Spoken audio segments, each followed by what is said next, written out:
Well, unchosen suffering is going to happen, right? So the only thing that you can do is have some chosen suffering to prepare for it. It's the only thing you can do. That's the only thing you can practice for the unchosen suffering. Do something that sucks every day. We are training kids and people to be soft in a world that continuously gets harder. And it doesn't correlate. But what is necessary is you have to build a person that can withstand the pressures of whatever they're going to be dealing with in life. And we don't do that.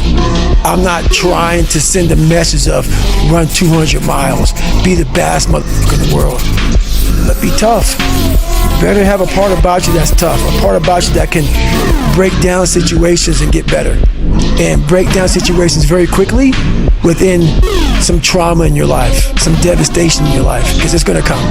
The devastation, the trauma is going to come, and you can't allow that to become a Jersey barrier.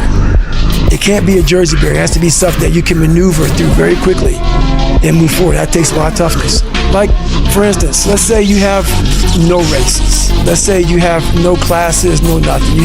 There's no purpose in your life. You know, people need to have purpose to get up. They need purpose to perform. You need to get to a point in your life where there's nothing on the docket. There's no 5K. There's no I'm going to get into school to be this or that and still perform to the highest level.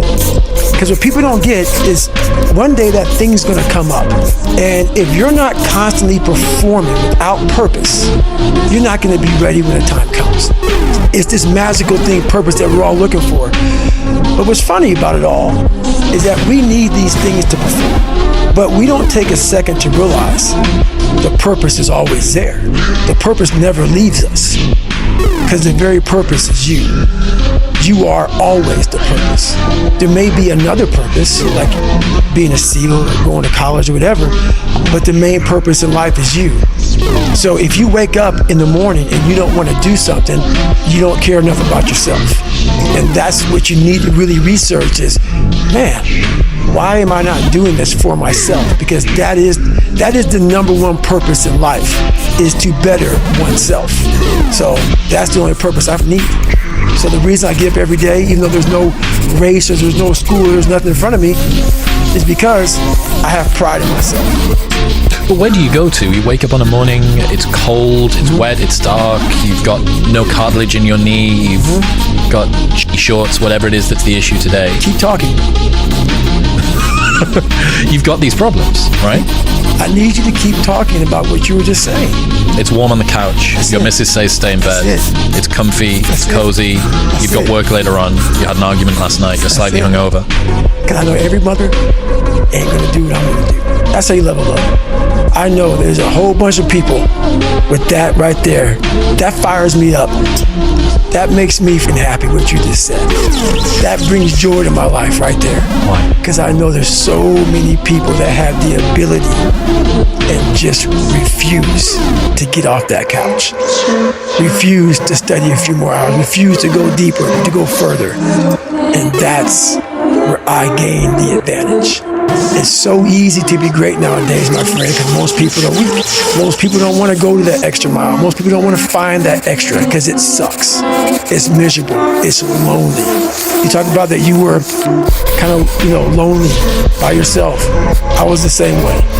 And that used to hurt me growing up. Now I can thrive in it. That's the only place to be. I like to get a bunch of men together.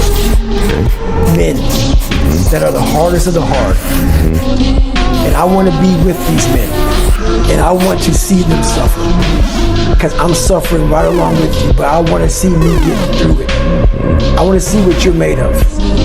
I want to see almost like the Colosseum in Rome.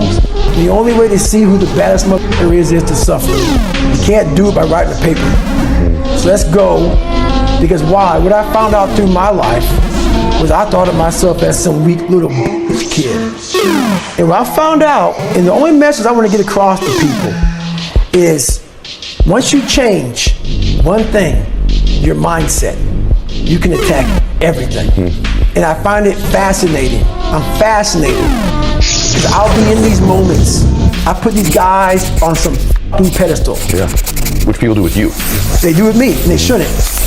And I was this guy who was a piece of shit looking at these, oh my God, how are you guys this amazing? But once I worked my way up there, I said, my God, man, we can all compete. Let's go.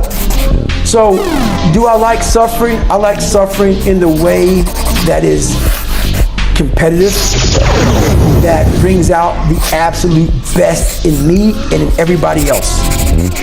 So like I want to see a man be defeated. I want to see a man get broken and say, I love these men. These men I love, but there's very few of them. Sitting across from you and you telling your story is one thing, but this long, detailed history of how you became to be the person you became, I think it's very educational for people because they can realize, like, oh, he wasn't always this guy.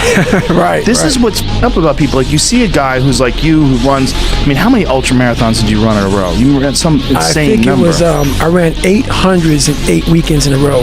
Just stop and think about that, ladies and gentlemen. 800s means 8 100-mile races. 8 weekends in a row. A 100-mile race will put you out for 6 months.